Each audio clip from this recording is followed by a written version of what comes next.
Yes, indeed, The Invisible Man. This is the recent movie from Blumhouse and Universal. I'll give a little synopsis first, but this will be a spoiler review. So if anyone is listening in and hasn't seen it yet and wants to watch it, then please do so before you come back to this conversation, because this will be a spoilerific review of The Invisible Man. So, trapped in a violent, controlling relationship with a wealthy and brilliant scientist, Adrian Griffin, Cecilia Cass, played by Elizabeth Moss, escapes in the dead of night and disappears into hiding, aided by her sister, their childhood friend, and his teenage daughter. But when Cecilia's abusive ex comes out and commits suicide and leaves her a generous portion of his vast fortune, Cecilia suspects his death was a hoax. As a series of eerie coincidences turns lethal, threatening the lives of those she loves, Cecilia's sanity begins to unravel as she desperately tries to prove that she is being hunted by someone nobody can see. So this is based off the original H.G. Wells' character of Griffin, and there's been many modern interpretations of it since. But this is the latest Blumhouse and Universal interpretation. Now, I think this was originally going to be part of the Dark Universal world, like in the kind of case of like Marvel had their MCU. Universal started the Dark Universal pictures, which in theory was going to be great. You were going to have like, you know, the old school classic monsters of like, you know, Dracula, Frankenstein, Frankenstein's monsters, The Invisible Man. But obviously when The Mummy came out with Tom Cruise, it didn't do so well at the box office and the Dark Universe collapsed. So I think what happened here is instead of like making this a dark Universal picture, what they did is they kind of just doubled down. They made it, there wasn't as much money involved. There was less kind of pressure for them. And The Invisible Man came about. So we've all seen this. And I think we're going to have a bit of an argument. But I want to get your opinion. So Mike, I want to start with you first of all, because you were the first guy to see this out of the three of us. And I want your just basic review and what you thought was good, what you thought was bad, etc., etc. Okay, yeah. So I obviously suggested it to you guys. I sat down expecting, you know, when you think I don't really know what to expect. The Invisible Man story has been told many times in many different shapes and forms now. But for me, as I explained to you guys, that the film, it had lots and lots of good aspects. And this is a very top level, very brief sort of thing, and then I'll delve into it a bit further. It had lots of good aspects, lots of things that I thought worked really well, but it just seemed like it was all really good pieces of different puzzles that just, it did not gel well together for me at all. It's only as I've got much older and started to really watch film in a bit more depth and detail that I really care about character development. And within 5 minutes of this film, there was a lot of people I'm supposed to care about that were in turmoil, and I couldn't care less because I've never seen them before. I have no idea who they are. And from that point, they were already on a slippery slope for me, because then they're trying to engage you into this story that's centered around one woman's vulnerability, but I don't know her and I don't care. And to be honest, I wasn't even sure she was a good guy. So you saying from the get-go, the whole kind of concept of her being an abused sort of victim, there wasn't much in the way of like depth of character, so that further on into the film you weren't really that satisfied, you weren't empathizing with her, essentially. Exactly. I mean, the first scene, I mean, I'm not saying I have to sit here and watch an abuse film before I can watch this film and enjoy it, but the first scene is her escaping. And obviously, the man just chased her. You can see he's a really aggressive man. It's pretty tense, though. Do you not think it's like a tense, like first, like 5-10 minutes of the film? I don't. Okay. And I didn't. And it's a strange one, because obviously it's a traumatic situation for someone to be in, and I fully appreciate and I can understand that. But at the same time, it just wasn't. It wasn't tense to me. The man's chasing her, but it was just like any horror film. You know that there's a car driving down the road.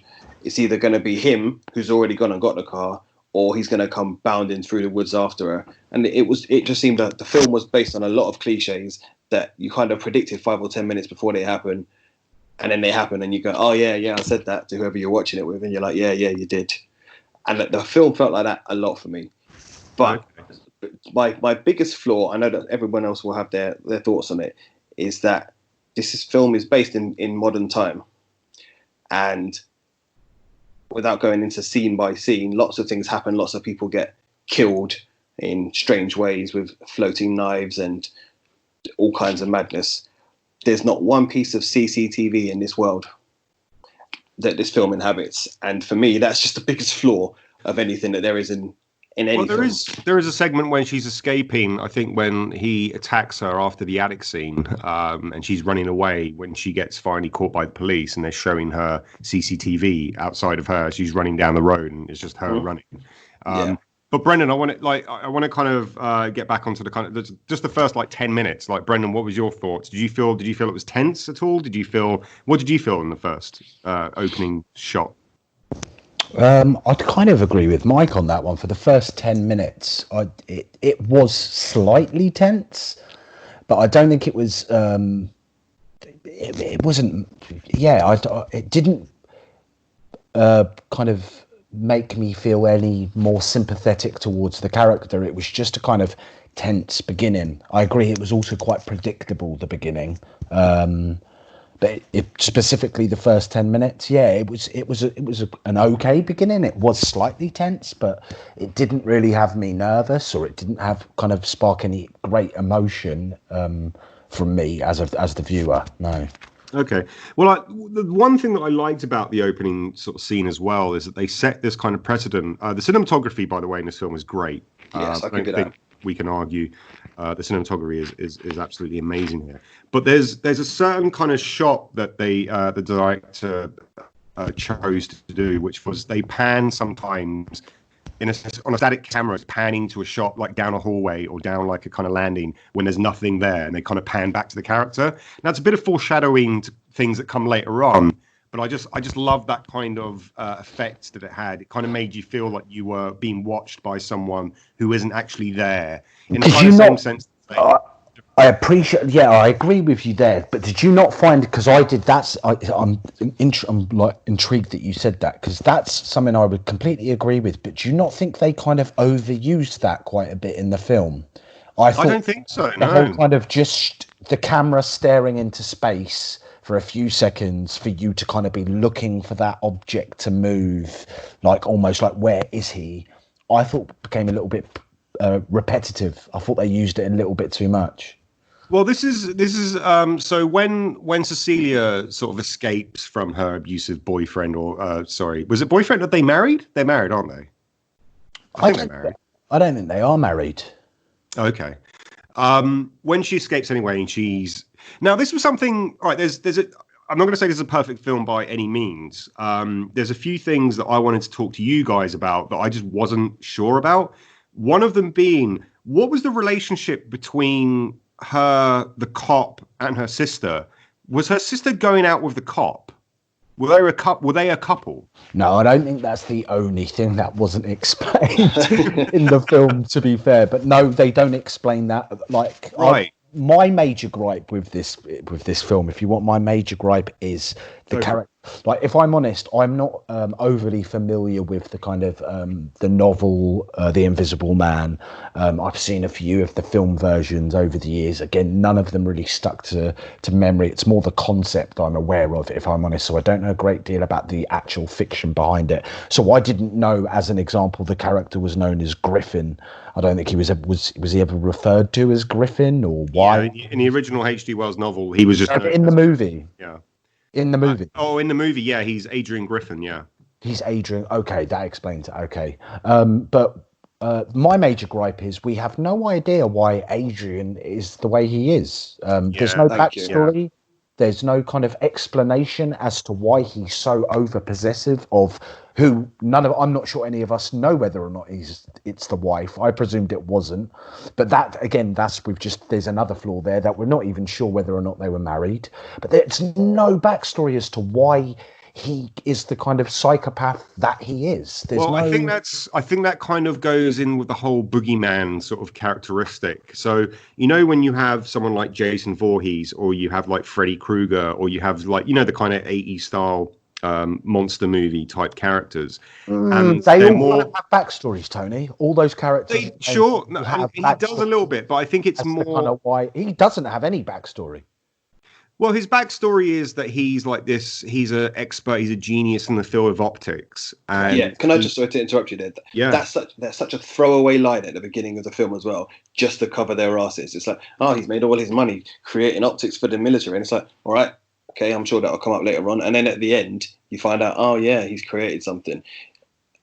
Sorry to interrupt, but yeah. Other than being an expert in the field of optics, what's his backstory?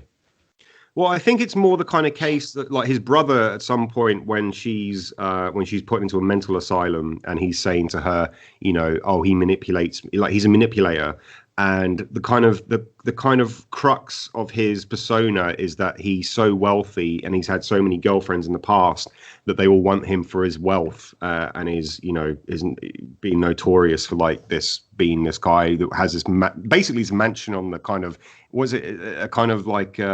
a kind of house on the sea kind of thing, where it's like you see crashing waves and stuff. But I think it's more along the case of he's very controlling, and he's very manipulative. And I understand what you're saying about like he has no real backstory, and you don't really get to see him until like the last like 10 minutes of the film, really.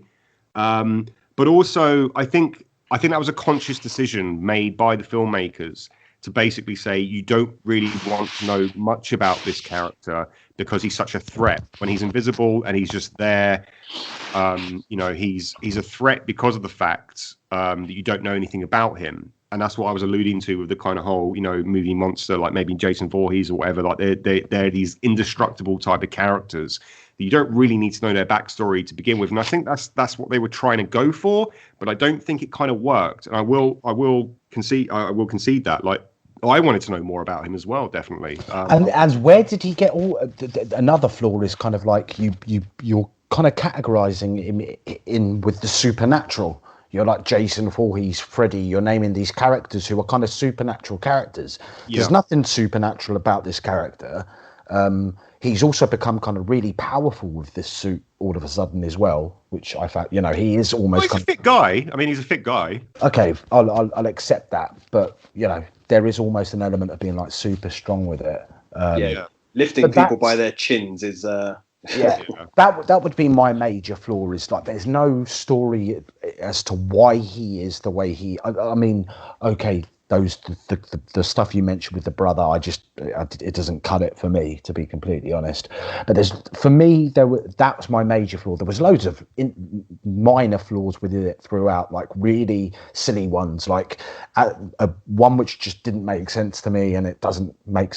If you could explain it to me, the scene where she throws the tin of paint on top of him, where she's kind of coming up the stairs. Yeah, she throws a tin of paint on top of him.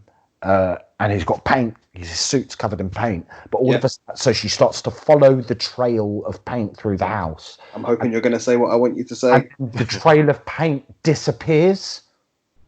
No, okay. So it doesn't disappear. It goes to the sink, and he washes. He washes the entire suit in the sink without leaving a trace of where he's gone. Yeah, but there's about 6 there. How did he get from the sink to where the trail stopped? Because it wasn't like the sink was where the trail stopped. It was like another 7 foot. He had to walk 6 foot across the room. Wash the floor. Yeah, I think that is when I watched it. I was thinking, there's no way you get. So just to give a little bit of perspective here. So Elizabeth Moss's character Cecilia, she's in the house. She's now with the cop guy who's like a childhood friend, maybe, I don't know. That's what it says on Wikipedia. I've just had a look. Yeah, their childhood friend. And she's still in this kind of meek sort of vulnerable position, but she's kind of starting to see things that aren't.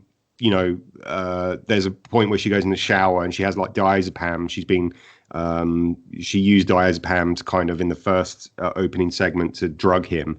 And she drops the bottle when she escapes, but now it turns up in the bathroom. And there's other little kind of contrivances that she's like, is she going mad, or is this stuff like that? Anyway, it ends up with her having an argument with the childhood friend because Adrian Griffin's in the room, he slaps the kid or hits the kid, and the kid's like, "Why would you hit me?" And she's like, "What? I would never hit you." So they go off. So she's left alone in the house, and then he turns up and he's out to get her. So she goes up into the attic, and in the attic there's paint bottles and the paint tubs, and she throws this paint down. And it's a good jump scare scene. Don't get me wrong. No, it's not. It's shown in the trailer. It's shown in the trailer, and that's the there's no jump scare. Thing. It's like, there isn't a jump scare in this entire. Like, if I'm honest, there isn't a jump scare in the entire film. Although they tried many times. They did try a couple of times. There isn't an effective jump scare, because I love a good jump scare, and there wasn't. There's not once in that film did I have a jump scare.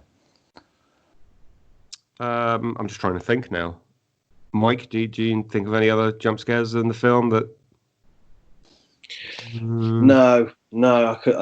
Apart from, is it when she's in the shower in the hospital when she's trying to coax him out? Oh, yeah.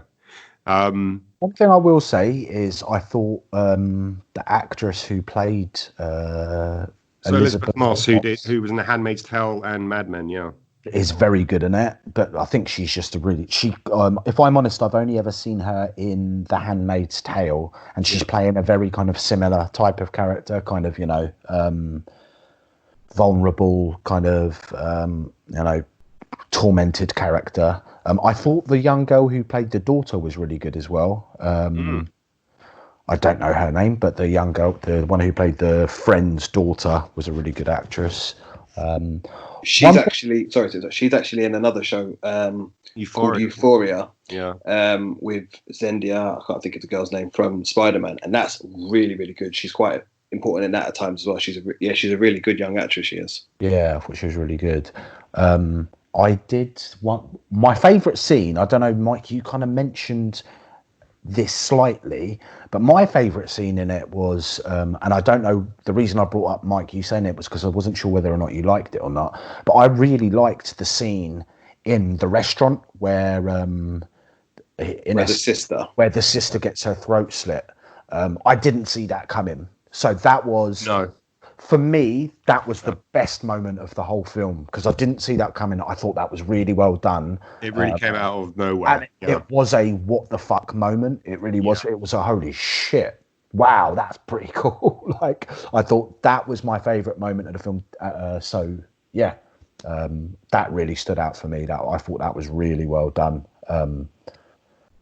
But going back to what you were saying about the paint thing, because I agree with you, like the paint drops just suddenly disappear, and then you go to the sink, and then the paint is in the sink. And there was a few other flaws like that, but I can't remember off the top of my head. There was a couple like one of my main sort of griefs about it as such is that, when she believes that Griffin's in the room with her and she spreads all the coffee on the floor. It's ridiculous.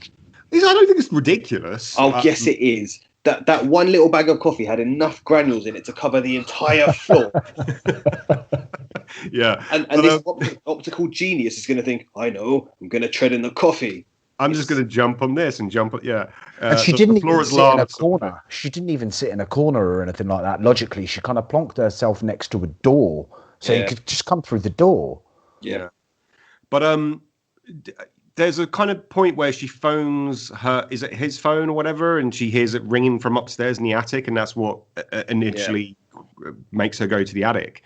Mm-hmm. But then it's like he's left all this evidence up there, like the knife, which I believe is the knife that's going to kill her sister, in a plastic baggie, her architecture work, and the phone, which has the kind of text on it saying like surprise and all this kind of stuff. So why doesn't she grab that and say like, oh, this is the phone that's his, and he's texting me from his phone or whatever. Stuff like that kind of just made me think that it's the same, like it's movie logic, I know, but at the same time, it's the same with the movie logic with the paint. Like it would only, the scene would need to move forward in order for you to believe that he's invisible again. Also in the same sense, and I know it is just movie logic kind of to whatever, but when you're kind of in that scenario where you think there's someone in the house, why in every scene do you have all the lights off? Yeah.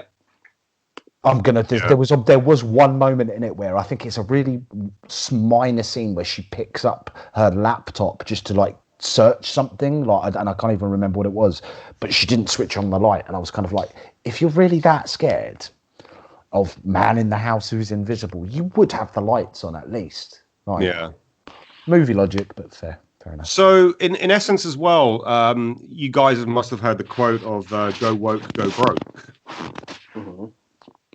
Do you think this applies to the Invisible Man? Because at the end of the day, as you said, as we were talking about earlier, that the fact is that we don't really get to know Adrian Griffin, who is the Invisible Man, the eponymous character of the name of the film, like the titular character. It's more about her story. And her story is a very traumatic one. And there are a lot of cases where this kind of happens with people. But I kind of got, it's not overtly present, but I got the sense that this is a kind of parable of, the whole victimized woman by a guy who's controlling and manipulative. My point being is, do you think people will resonate with that storyline, or do you think now it's getting a bit kind of tried trope, and therefore something else needs to be showcased? I'm not sure I would kind of put that kind of phrase on this movie, personally. You wouldn't say it's a woke film? No, not really. The end may be kind of suggested upon that, with like the final conclusion with how she ends it. In essence, killing Adrian. We don't have to worry, it's a spoiler review, so everyone listening knows. We said spoilers at the beginning, that's fine. But maybe that whole kind of like, and I I've been on social media and I've seen a few kind of responses, and I saw a lot of responses that were kind of like, yeah, you go get him, girl. Do you know what I mean? You finish him off. That's the way to do it. Other than that, I didn't really get that kind of vibe off of it. Maybe again, part of that is because again, Elizabeth Moss, the actress, is kind of you might kind of see her and kind of it's the coincidence of being in The Handmaid's Tale, which again another kind of very female kind of storyline and that type of stuff. But in this film, I didn't really get that vibe personally. No, I personally, I think like, this is a great film for her in terms of like her character, where she starts off with this very meek, abused character, and then by the end has like had a complete, 360 or 180 even. Can I interrupt you very briefly there, right? Yeah. Because while I agree with what you said at the beginning, she's very, very meek, and then by the end she's like all-seeing, all-destroying. That is not a gradual transition. It is meek, absolute psycho. Yeah, that's how that goes. So you didn't think that the transition of her character becoming more of a kind of prominent force, you thought that it switched kind of quickly? Yeah, I think it did. Yeah, for me it wasn't a transition. I didn't see that. Pretty much she's a snivelling wreck the whole way through until she's locked up in the mental hospital, and then she has the idea, which again, it's the scene more or less straight out of Terminator 2. And again, this is one of those things that film kind of griped on me, that there were lots of scenes in it I was watching and I was like, this is taken directly from Paranormal Activity, where they're in bed and they're pulling the covers down and all that sort of stuff. And it's very, a lot of those things, like I said, they were nice ideas, but for me, a lot of them were very played out.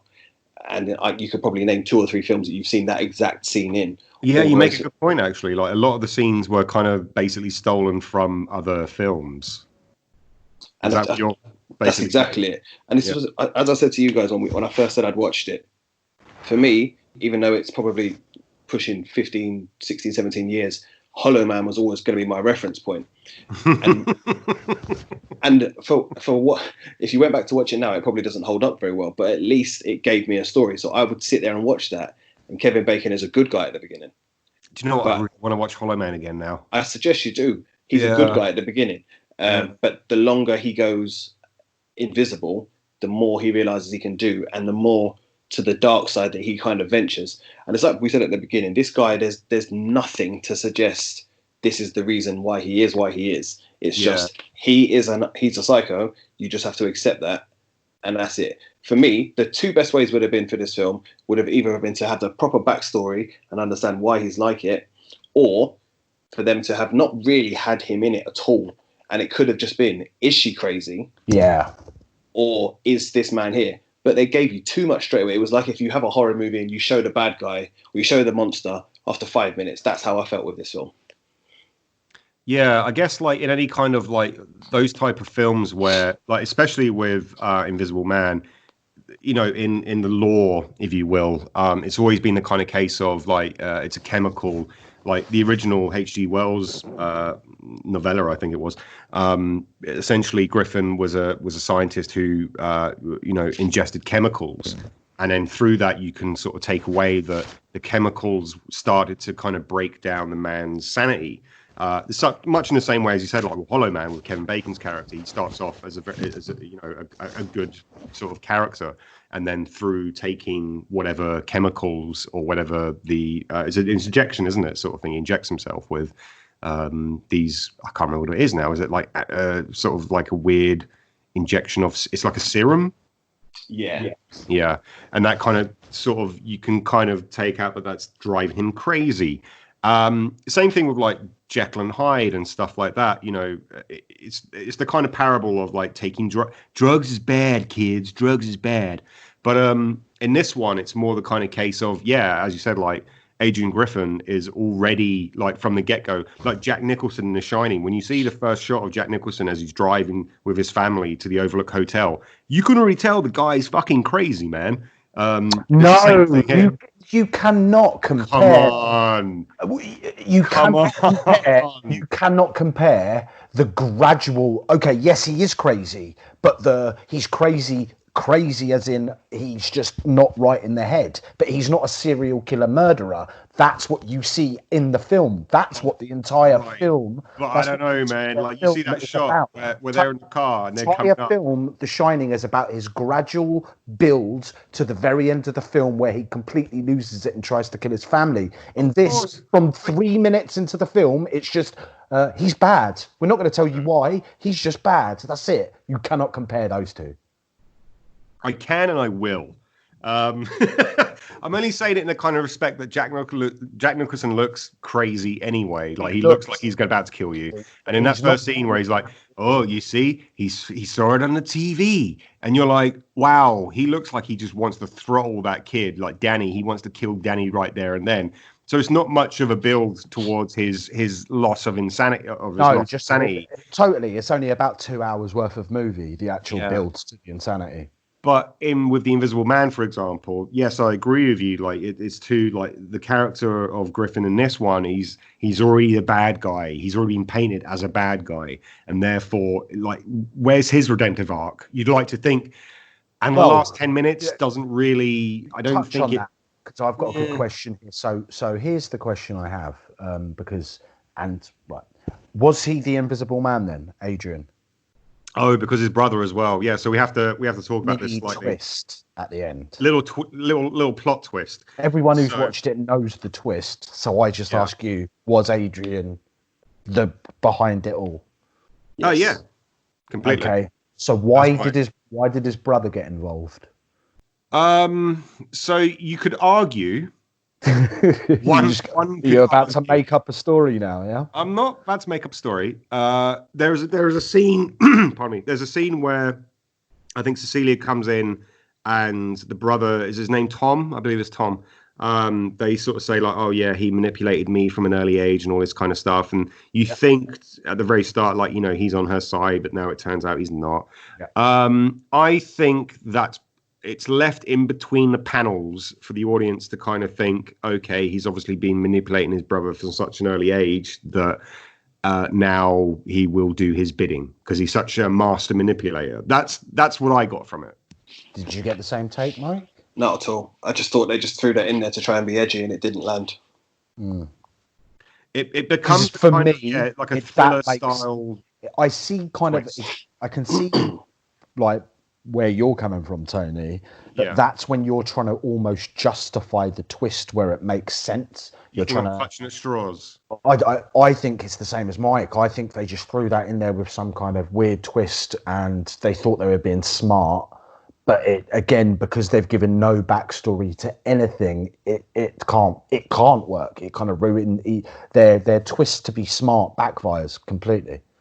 So the only thing I would say about that is because, like, Tom is essentially working for his brother. Like, it says straight off from the bat that he's like, is he like a lawyer or some kind of office style? Yeah, so he's a lawyer. And he's a lawyer. Sorry to interject there. If they could have, even the smallest bit of story would have been, I'm a lawyer. I deal with lots of people's affairs anyway. I'm going to get inheritance from my brother on the condition that I have to follow these commands the same as you. Yeah. Just something so simple like that, and that would have been good, actually. Yeah, you're right. Yeah, but again, that would have been backstory, and they didn't want to do that. Yeah, I mean, he receives so little development and personality that it's difficult to tell what the intention was. Whether it's just, I think it's, unfortunately, I kind of agree with you guys in a certain respect of, like, it was just thrown in there as a kind of, like, that kind of thriller plot twist type thing. But I also do feel like there may have been more to it that just didn't reach the, that got cut. The final cut. Yeah. Because at the end of the day, the character is just sitting there most of the time, just saying like, oh, well, yeah, I relate with you, but I can't do anything because I'm in this official capacity. Until, like, when she's in the psycho ward, and then he turns around and goes, this will all go away if you just have the baby. So yeah, another plot twist is that she's actually pregnant, and the reason for him going after her or stalking her, whatever you want to call it, is that he's obsessed with having a baby. Like, that's another thing that I didn't really wasn't sure about. So why is he trying to kill her then? He's not. Yes, he was. Don't ask questions that don't make any sense. That's why if he wants anything, he's getting her sent to the loony asylum, all this stuff. Sorry, his character's supposed. So let's just if the concept is all about this baby, yeah, he's dead. So if she gets sent to the loony asylum, they're not all of a sudden giving the baby to him because he's dead. I think he had a plot to come back from the dead. Oh yeah, that would have been it. I'm more concerned by the fact that he was totally obsessed by this baby, and he is hurling this woman across the room, throwing her from pillar to post. Beat crap out of her. Yeah. Literally chucking her against walls from six feet away. I don't think he's that concerned with the fetal development. But then you could argue, was that him or was that Tom in the suit? I don't have to argue that because I don't care about that. Based on your theory, Tom's just following instructions, Tone. Well, yeah. So, yeah. Yeah, it's riddled with a few plot holes. I think this is a Swiss cheese of a film. It is a bit of a Swiss cheese, but I enjoyed it. Like, for what it was, for something that I could watch and be, sitting there and going like, ooh, that it was a good film. I think you guys didn't like it as much as I did, maybe. I love the cinematography. I'm a bit of a fool for any kind of, like, H.G. Wells typey sort of. If it was Dr. Jekyll and Mr. Hyde, which was in The Mummy with the Tom Cruise film, but the less said about that, the better. But if it's a kind of like case of Invisible Man type storyline, I'm always like intrigued by that kind of stuff, because it's that kind of that question of like, hey, if you could have a superpower, what would it be? And some people will say being invisible. What would you do with invisibility? And that's to end that kind of thing. I'll say now to you guys, Brendan, if you were invisible, what would you do with that power? Would you wield it for good or for evil? I would probably. I'm sure there's somewhere in the world where they've kind of got. I don't know what I would do if I was invisible, Tony. I'd probably. Would you be hanging around in the girls' locker room? No, I'm trying to think of like information that I could find, but then the concept of invisible doesn't mean I can walk through walls. So, I'd be looking for kind of, I don't know, some conspiracy. Go to Area 51. There you go. I'd see what was in Area 51. I have an idea already what's there, but that's what I'd do. Just confirm what's in Area 51. And Mike, what would you do? I'm going to be really boring. And I'm going to say that I would stalk abuse and harass my pregnant ex-girlfriend until I had her committed to a mental asylum. Yeah. I love it. And then I blame my brother for about 5 minutes. Brilliant. What about you, Tone? Oh, I would do all the pervy things, man. I'm not even gonna lie about it. I'll do all the pervy things. I'll be hanging out in your house, Brendan. I'll be watching you sleep. Cool. You do that anyway. You don't need to be invisible for that. Well, I could, but for my sanity, all that Brendan would hear was the sound of 1,000 banana peels going at the same time. Wow. That's a bold, underlined statement. And on that bombshell, that is I think that wraps up the review of Invisible Man. So, out of 10, what would you give it, guys? Right, I'll go first then. I will give it a 5. It's not as low as I thought I would, but having reflected on it, as you said, it's a fairly enjoyable film. It's just riddled with horrible glaring holes in the story. And Brendan? Yeah, I agree with everything Mike said. I'd probably give it 1 up, so I'd probably give it a nice 6 out of 10. Good film. It's not bad. It's not a bad film. It's not a bad film, but too many plot holes to give it anything higher than a 6. Yeah, I'll give it a 6.7, 6.5/7. It's enjoyable. So which is it? I'm gonna go with 7. Wow. Let's settle on 7. The Wow, yeah. That's what Mike gave Batman versus Superman. I did. Ooh. But for the same reason as Tony, it was a very enjoyable film as a one-off, but riddled with plot holes. Yeah. I gave it a whole extra 2 points just for them having the same mum's name. Martha! More backstory than the Invisible Man. That's it. Sure. I gave that film a 5 until he said, "Why did you say that name?" Then I was like, "Shit, that's a 7." 7 all day. Whereas most people just stormed out of the cinema after they saw that scene. Mike was gripped to the seat. I went inside the front row at that point.